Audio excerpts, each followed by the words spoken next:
이동의 뉴스 정면 승부 3부 시작하겠습니다. 김정은 위원장이 네 번째 중국 방문에 나섰습니다. 오늘 오후 시진핑 국가주석과 회동한 것으로 전해졌는데요. 북미 정상회담을 앞둔 시점이라 더욱 관심이 모아지고 있죠. 전문가 연결해서 김정은 위원장의 방중 의미 짚어보겠습니다. 중국 산동대학교 우수근 객자 교수 연결합니다. 교수님.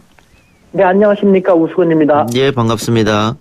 네. 자, 김정은 위원장의 네 번째 중국 방문인데 어떤 의미로 봐야 할까요? 네, 북중 양국의 미국에 대한 무언의 압박의 성격이 강하다고 분석할 수 있습니다. 예. 네. 먼저 북한의 입장에서는 적어도 두 가지 의미를 부여할 수 있는데요. 예. 첫 번째, 북미 회담을 앞둔 미국에 대한 압박입니다. 다시 말하면 미국이 북미 회담에 제대로 임하지 않는다면은 우리에게는 중국이 있다라는 식으로 회담에서 유리한 고지를 차지하기 위한 의도이고요. 예. 두 번째로는 이번에 중국에 대한 친밀한 행보를 보임으로써 중국의 위상을 올려주었습니다. 예. 이것은 북미 회담이 순조롭게 진행되지 못할 경우에 대비한 것으로서 우군을 확보하겠다라는 의미입니다. 다음으로 중국으로서는 미중 무역 전쟁 등에서 중국이 이번에 이제 다소 유리한 고지에 서게 되었는데, 이는 곧 무역 전쟁을 미국이 계속 지속하면은 미국 너희가 원하는 북미 관계 협조에 우리는 그대로 순수히 응하지 않을 수도 있다라는 압박을 가한 의미가 강합니다. 예, 그럼 양국가 모두 미국에 대한 메시지를 보낸 거다 이렇게 해석하면 되겠네요. 네, 그렇습니다.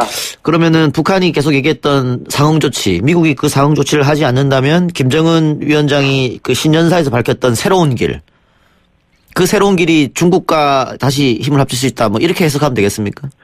맞습니다. 김정은은 신년사에서 미국이 약속을 지키지 않으면 새로운 길을 모색하지 않을 수 없다고 했는데, 이는 곧 미국과 제대로 협상이 진행되지 않으면은 그 대안으로 중국과 손을 잡겠다는 암시이기도 했습니다. 예. 그런데 이번에 정말 그럴 수 있다라는 의미에서 방중한 것인데, 더 중요한 것은 중국의 뒤에는 러시아도 있습니다. 예. 그런데 이 두 나라는 대미 전략 차원에서도 북한과의 관계 강화를 원하고 있습니다. 예. 이렇게 볼 때 이번 북한 방문, 중국 방문은 미국으로서는 결코 좋지만은 않은 것이라고 할 수 있습니다.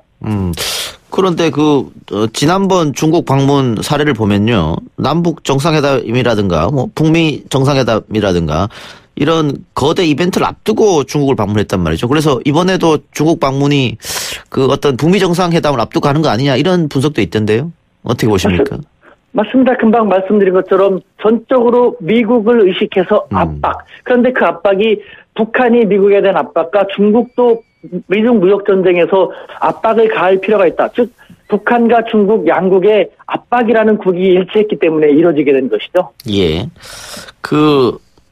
이번 일정이 주목받는 이유 중 하나가 김정은 위원장의 생일이 이번에 꼈다 그래요. 이건 의미가 있을까요? 생일날 방중을 한 것? 저는 대단한 의미가 있다고 생각합니다. 예. 이 중국처럼 쇼맨십, 연출력에 강한 국가가 예. 일부러 김정은 위원장, 국가의 최고 지도자의 생일날 방중을 초청했다라는 것은 그만큼 우리는 당신을 후하게 대접하겠다라는 것을 나타낸 것이고, 모종의 어떤 주고받음이 이미 암시가 되었기 때문에 김정은도 생일날을 포함해서 방중했다. 결국 그만큼 북한과 중국은 더 많은 것을 주고받으면서 미국에 대한 친밀한 공조를 과시하는 그런 모양새를 연출하게 됐다고 할 수 있습니다. 그러면 중국 입장에서는 김정은에게 어떤 선물도 형식적으로 나갈 수가 있겠네요. 그렇습니다. 일단 정치적으로는 말씀드린 것처럼 미국에 대한 압박 전선을 강화한 것이고, 뿐만 아니라 이번에 3박 4일이라는 짧지 않은 일정으로 오게 됐는데요. 뭐 수행단 몇몇 중에는 그 경제통도 상당수 포진됐습니다. 예. 그 말은 곧 북한이 가장 원하는 경제적인 경제 성장을 위한 토대를 중국에서 많이 작용할 수 있다는 것이고, 이 또한 미국에 대한 압박인 것이죠. 미국과의 정상화를 통해서 북한은 경제 성장을 원하고 있는데, 미국이 지지부진 딴지를 계속 건다면은 우리는 미국 너희가 아니라 중국과의 관계를 강화할 수 있다라는 그런 것이죠. 예. 김정은 위원장의 아버지인 김정일 위원장은 워낙 비행기를 타지 않았기 때문에 중국 갈 때도 항상 열차를 이용했습니다만, 김정은 위원장은 뭐 유학 때도 그랬었고 저번에 북미 정상회담에서도 비행기를 이용했었거든요. 그런데 이번에 다시 열차를 선택한 건 어떤 의미가 있을까요? 우리는 조급하지 않다. 우리는 여유롭다라는 것을 대내적으로 가시하게 한 측면이 컸다고 생각되는데요. 예. 네, 열차 시간도 뭐 비행 시간보다 길건 깁니다만 특히 말씀드린 것처럼 3박 4일이라는 일정으로 온 그 자체도 그만큼 자기들은 북미 회담에만 전적으로 연연하지 않겠다라는, 자기들은 강하다, 자기들은 여유롭다라는 것을 일부러 보여주기 위한 것이죠. 예. 이번 방문 중에는 리설주 여사부터 김여정 부부장, 또 김영철 부위원장 등 북한 또 핵심 인사, 또 북미 관계와 북핵 협상을 주도하는 인물들이 대거 동행했다고 합니다. 이것도 역시 다분히 미국을 의식했다, 이렇게 봐도 되겠죠? 그렇습니다. 미국을 의식한 뿐만 아니라 당정의 주요 간부들이 동행한 측면에서 예를 들면은 박태성 당 중앙위 부위원장도 동행을 했는데요. 이 사람은 북한에서 손꼽히는 경제통입니다. 실제로 지난해 북한이 중국에 경제사절단을 보낼 당시 단장을 역임했는데 이 사람이 이번에 또 동행했다라는 것은 그만큼 이번에는 안보 외에 경제 분야에도 신경을 쓰겠다. 의지를 보여준 것이죠. 예. 교수님이 계속해서 양국의 미국에 대한 무언의 압박이다 이런 말씀 해주셨는데요. 미국도 그런 의미를 알고 있을 거 아니겠어요?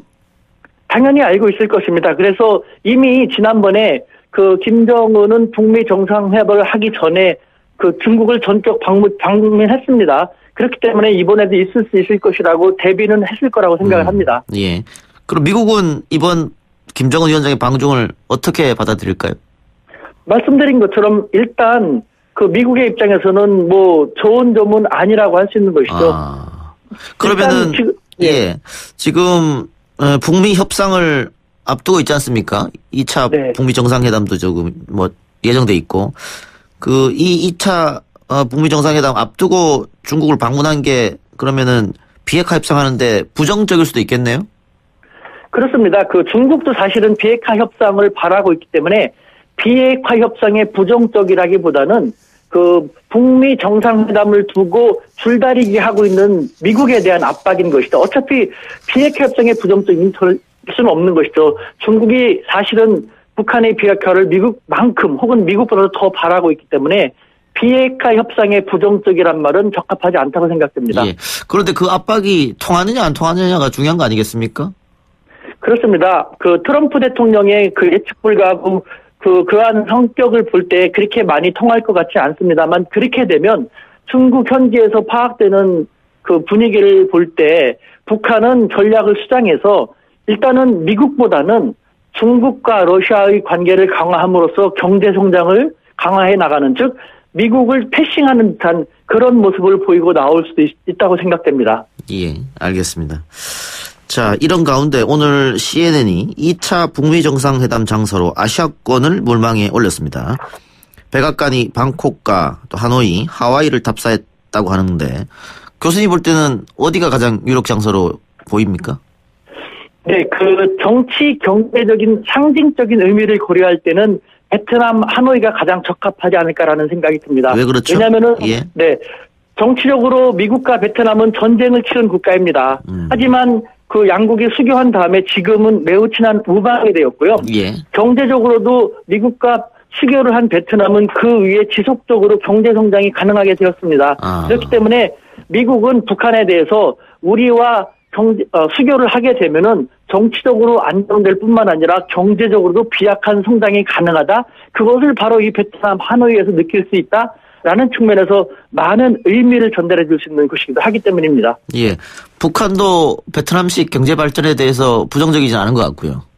그렇습니다. 베트남식 경제 발전 즉 도이모이라는 경제 개혁 정책을 북한도 상당히 연구를 하고 있고 그렇기 때문에 북한도 베트남 하노이를 그렇게 부정적으로 생각할 필요는 없다고 생각합니다. 예, 알겠습니다.